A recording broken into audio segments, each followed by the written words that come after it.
सोमनाथ मंदिर की धार्मिक महत्ता। दोस्तों, आज हम बताएंगे सोमनाथ मंदिर की पूरी कहानी। सब्सक्राइब करें दोस्तों।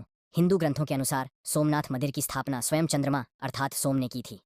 सोम जा सोमराज, चंद्र देवता जा चंद्रमा का दूसरा नाम है।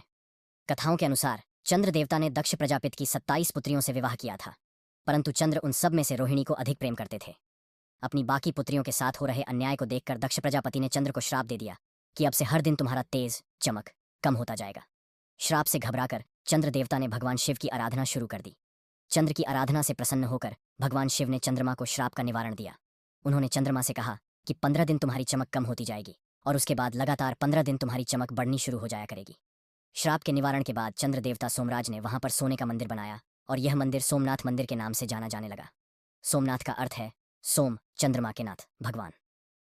सोमनाथ मंदिर के बारे में एक बात यह भी कही जाती है कि यहीं पर भगवान श्री कृष्ण ने अपने प्राण त्याग कर स्वर्ग के लिए प्रस्थान किया था।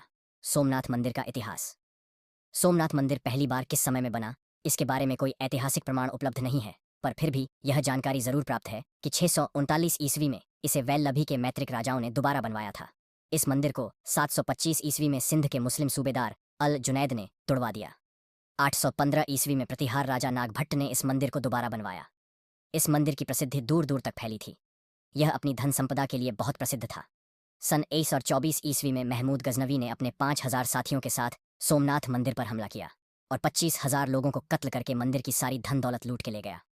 महमूद के मंदिर लूटने के बाद राजा भीमदेव ने पुनः उसे दोबारा बनवाया। सन 1833 में सिद्धराज जयसिंह ने भी मंदिर की प्रतिष्ठा और उसके पवित्रीकरण में भरपूर सहयोग किया। 1160 में विजयेश्वर कुमार पल और सौराष्ट्र के राजा खंगार ने भी सोमनाथ मंदिर का सौंदर्यीकरण करवाया था। सन 1277 में जब दिल्ली सल्तनत के सुल्तान अलाउद्दीन खिलजी के सेनापति नुसरत खान ने गुजरात पर हमला किया तो उसने सोमनाथ मंदिर को दोबारा तोड़ दिया। उसने पवित्र शिवलिंग को भी खंडित कर दिया तथा सारी धन संपदा लूट ली। मंदिर को हिंदू राजाओं द्वारा बनवाने और मुस्लिम राजाओं द्वारा उसे तोड़ने का क्रम जारी रहा। सन 1375 ईस्वी में गुजरात के सुल्तान मुजफ्फर शाह ने मंदिर को जमकर लूटा। इसके बाद 1413 ईस्वी में उसके पुत्र अहमद शाह ने भी यही किया। मुसलमानों के महान बादशाह औरंगजेब के काल में सोमनाथ मंदिर को 2 बार तोड़ा गया। पहली बार 1665 ईस्वी में और दूसरी बार 1706 ईस्वी में। 1665 ईस्वी में मंदिर को तोड़वाने के बाद जब औरंगजेब के देखा कि हिंदू अब भी उस स्थान पर पूजा अर्चना करने आते हैं तो उसने 1706 ईस्वी में वहां दोबारा हमला करवाया और लोगों को कत्ल कर दिया गया।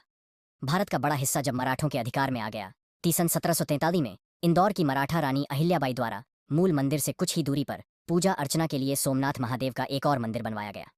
भारत को आज़ादी मिलने के बाद सरदार वल्लभ भाई पटेल जी ने जूनागढ़ को 9 नवंबर 1947 को पाकिस्तान से आज़ाद कराया। उन्होंने सोमनाथ का दौरा किया और समुद्र का जल लेकर नए मंदिर का संकल्प किया। उनके संकल्प के बाद 1950 मंदिर का पुनः निर्माण हुआ। 1951 में भारत के पहले राष्ट्रपति श्री राजेंद्र प्रसाद जी ने मंदिर में ज्योतिर्लिंग की स्थापना की तथा यह मंदिर 1962 में पूरी तरह से बनकर तैयार हुआ। महमूद गजनवी का सोमनाथ मंदिर पर आक्रमण। सोमनाथ मंदिर पर हुए हमलों में महमूद गजनवी का हमला सबसे ज्यादा चर्चित है, क्योंकि इस हमले के दौरान महमूद गजनवी ने हजारों लोगों का कत्ल किया था और मंदिर की धन संपदा को लूटने के सिवाय उसने पवित्र शिवलिंग को भी खंडित कर दिया था। महमूद गजनवी अफगानिस्तान के गजनी राज्य का राजा था, जिसने धन की चाह में भारत पर 17 बार हमले किए। सन 838 ईस्वी में उसने लगभग 5000 साथियों के साथ सोमनाथ मंदिर पर आक्रमण किया। उस समय लगभग 25,000 लोग मंदिर में पूजा करने आए हुए थे। समकालीन इतिहासकार उतब्बी ने अपनी किताब यामिनी में गजनवी के सोमनाथ मंदिर पर हुए इस भीषण आक्रमण को लिखा है। उतवी के अनुसार आक्रमण में गजनवी को सोने के रूप में अकल्पनीय धन संपदा प्राप्त हुई। जितना माल ऊंट घोड़ों पर लाद सकता था लादा गया, बाकी छोड़ना पड़ा। उसने मुख्य मंदिर सहित कई मंदिर तुड़वा डाले और शिवलिंग को तुड़वाकर खंड खंड करवा दिया। इतना ही नहीं, करीब 25,000 हिंदुओं को कत्ल करवा डाला।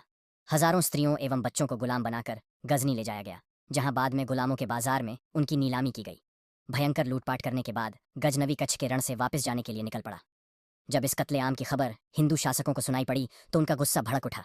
ऐसे में थार के राजपूत शासक भोज ने लौटते हुए गजनवी को सबक सिखाने का निश्चय किया, लेकिन गजनवी को जब इस बात की खबर लगी तो वह रास्ता बदलकर कच्छ के रण से सिंध की ओर बढ़ गया। सिंध के जाटों को भी इस रक्तपात की जानकारी मिल चुकी थी और साथ ही पता लग चुका था कि महमूद गजनवी सिंध के रास्ते गजनी वापस लौट रहा है।